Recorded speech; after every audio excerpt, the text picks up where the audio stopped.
السلام علیکم ورحمۃ اللہ وبرکاتہ ویورس، کیا حال ہے؟ امید ہے آپ لوگ خیر و عافیت سے ہوں گے۔ اللہ تعالیٰ آپ لوگوں کو خیر و عافیت سے رکھے۔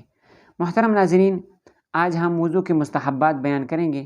آپ اس کو غور سے سنیں اور اس پر عمل کرنے کی کوشش کریں تاکہ آپ ڈھیر سارا ثواب کما سکیں۔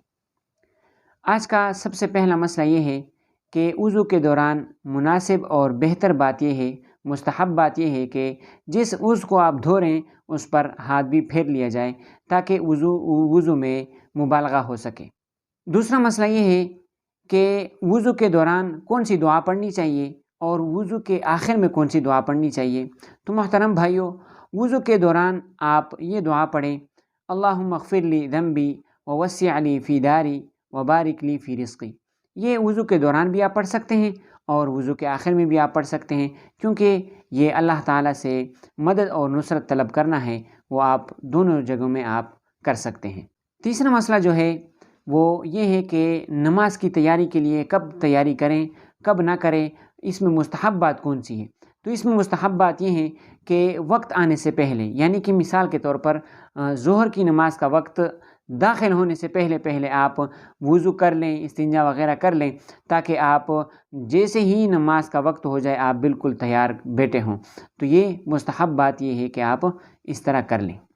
چوتھا مستحب عمل یہ ہے کہ جیسے آپ وضو کر لیں، اگر مکروہ وقت نہیں ہے، مکروہ وقت سے مراد کون سا ہے کہ طلوع آفتاب کے وقت، عین زوال کے وقت اور غروب شمس کے وقت، ان تینوں وقتوں کے علاوہ کوئی بھی وقت اگر ہے تو آپ اس وضو کرنے کے بعد آپ 2 رکعت نماز پڑھ لیں۔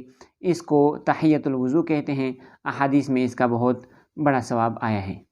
پانچواں مستحب عمل یہ ہے کہ آپ نے مثال کے طور پر آپ نے وضو کر لیا، اب آپ کا وضو ہے کہ اسی وضو کے دوران آپ پر دوسری نماز کا وقت آ گیا، تو آپ نے جب پہلے وضو سے نمازیں وغیرہ پڑھ لی ہے تو آپ اسی وضو سے دوسری نمازیں وغیرہ بھی پڑھ سکتے ہیں۔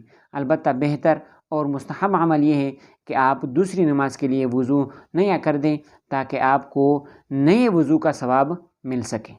چھٹا اور آخری مستحب عمل یہ ہے کہ آپ جب وضو سے فارغ ہو جائیں تو آپ یہ دعا بھی پڑھیں: اللہم اجعلنی من التوابین واجعلنی من المتطہرین۔